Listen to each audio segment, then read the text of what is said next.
নতুন সরকার গঠিত হওয়ার পরে মানুষের মধ্যে যে একটা নতুন আশার সঞ্চার হয়েছে, এইবার একটা পরিবর্তন হচ্ছে। প্রতিদিন দেশে কিন্তু আবার ধর্ষণের ঘটনা বাড়তে শুরু করেছে। এমন ইস্যুগুলো নিয়ে হচ্ছে যেটা আপনি যা চাচ্ছেন ওই স্পিরিটকে আঘাত করছে। প্রতিদিন দেশে কিন্তু আবার ধর্ষণের ঘটনা বাড়তে শুরু করেছে এবং এটা নিয়ে কথা হচ্ছে। তো এই সবকিছু মিলে আপনি কি দেখেন? আসলে কি আমরা আইন শৃঙ্খলা পরিস্থিতি আবার পেছনের দিকে হাঁটতে শুরু করলো? এবং আরেকটি বিষয় আমরা লক্ষ্য করেছি যে আমাদের এখানে স্বরাষ্ট্রমন্ত্রী সালাউদ্দিন সাহেব বলেছেন যে রবিবারে, মানে আজকেই বলে, জুলাই নিহত পুলিশের তদন্তের বিষয়ে এখনো পর্যন্ত তিনি আসলে কোনো বক্তব্য দেন নাই। অথচ তার বক্তব্যের বিপরীতে নাহিদ ইসলাম একটি বিবৃতি ইস্যু করেছেন, বলেছেন যে করা যাবে না। এই সবকিছু মিলে আপনার কি মনে হচ্ছে আমাদের রাজনৈতিক পরিস্থিতি কালকে কোন দিকে যেতে পারে? মানে একসাথে কিন্তু আপনি ক্যানভাসটা অনেক বড় করে দিলেন। ক্যানভাসটা বড় মানে আমি পুরো দেশের একটা ছবি তুলে ধরার চেষ্টা আমি বলছি, যদিও বড় করেছেন, কিন্তু ক্যানভাসটা এক জায়গায় এনে একটা কথা বলা যায়। আমি কথাটা ওইরকম করে বলার চেষ্টা করবো। আমি মনে করি যে বড় কথা হলো কি, আপনি যা বললেন এইটা তো আমাদের জুলাই অভ্যুত্থানের লক্ষ্য ছিল আলটিমেটলি। আর আমি এরকমও বিশ্বাস করি যে আপনি যে আন্দোলনই করেন, যে অভ্যুত্থান করে, সবসময় লক্ষ্যটা থাকে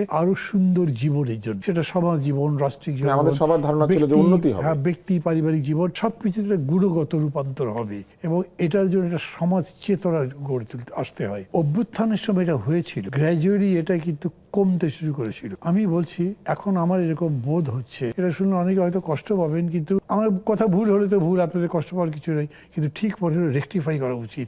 সেটা হচ্ছে যে এই নির্বাচনের পরে, তারপরে নতুন সরকার গঠিত হওয়ার পরে মানুষের মধ্যে যে একটা নতুন আশার সঞ্চার হয়েছে, এইবার একটা পরিবর্তন হচ্ছে। এটা হওয়া উচিত ছিল। অর্থাৎ এত লড়াই করবার পরে ভোটের মাধ্যমে একটা গণতান্ত্রিক সরকার পেলাম। এই সরকার একটা গণতান্ত্রিক বাংলাদেশ, একটা মানবিক বাংলাদেশ, কল্যাণের বাংলাদেশ, আমি কল্যাণ রাষ্ট্র বলি, এরকম করবে। তাতে আপনি যতগুলো জিনিস চাইছেন একটা কাভার হতো, কিন্তু এটা হচ্ছে না। দেখেন ওই যে সেদিন বেরো না, রূপগঞ্জের একটা কারখানার গিয়ে চাঁদা চাওয়া হয়েছিল, তারপরে সেখানে গিয়ে হামলা ভাঙচুর লুটপাট, গিয়ে ওসির কাছে মামলা দিতে গেছে। সে বলেছে সারা বিএনপির প্রেসিডেন্টের নাম দেওয়া যাবে। উনি তাই নামটা বাঁচে, পেপারে পড়েছেন নিশ্চয়ই। এইটা আমি মনে করি কি প্রায় বাংলাদেশের সমস্ত থানার চেহারা একই রকম, চরিত্র একই রকম হয়েছে। পুলিশের মেজর এমন কোনো চেঞ্জটা হয়নি। এইখানে গণচেতনার বিষয়টা ছিল। এবং এরকম সময় একটা হয়, গভর্নমেন্ট যদি ভুল করে, এখন পর্যন্ত গভর্নমেন্টের অ্যাটিটিউড নেগেটিভ না, তারা পজিটিভ কথা বলতে চেষ্টা করছে।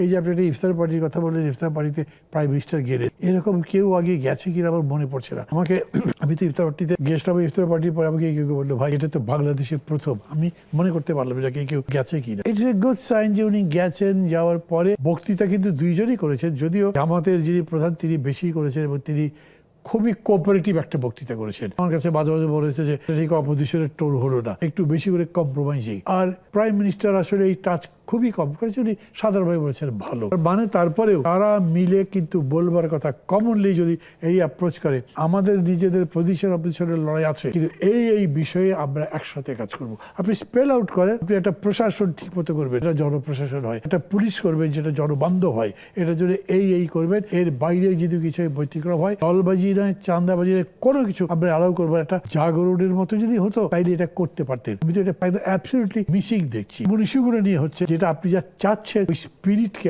আঘাত করছে। আমি বুঝেও যেন বুঝছি না এবং সেটা রিপ্লাই দেওয়ার চেষ্টা করছি না। এটা একটা অশনি সংকেত আমি মনে করি। এখন তো মানে কেবল শুরু করলাম, এত কড়া করে বলবার হয়তো দরকার নেই, কিন্তু এখন সজাগ হতে হবে, সেটা খুব তীক্ষ্ণভাবেই বলা দরকার। এখনই যদি হতে